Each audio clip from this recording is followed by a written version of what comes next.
It's always a good day when Acme delivers shoes to the house, and today I got a couple packages, so you'll see a few unboxings, but this is the first one.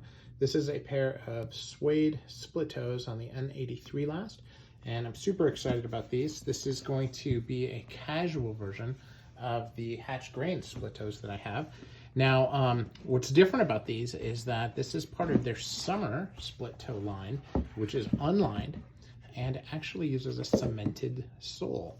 So instead of, $1,680 for the shoes, it's $680.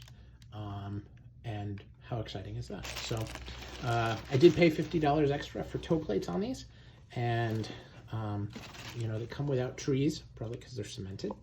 And you can see they did a nice job as always on the toe plates, and beautiful pitched heels.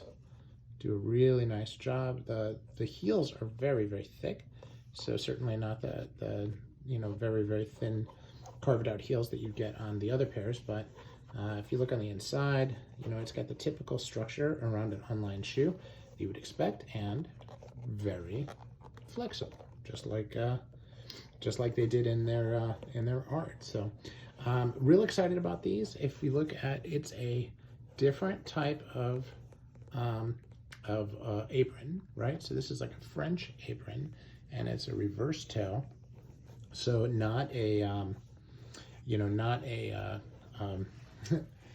a pie crust.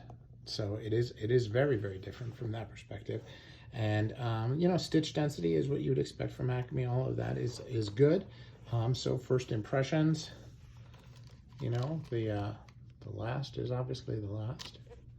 Changes, it's very much hand lasted, and a very interesting look. So excited about you. As you know, I have a lot of suede split toes in this color, so excited about adding these to that collection.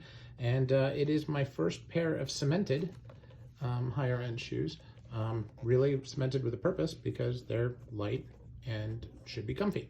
So unfortunately they got here at the end of summer instead of the beginning, but that's my fault for not ordering them until June.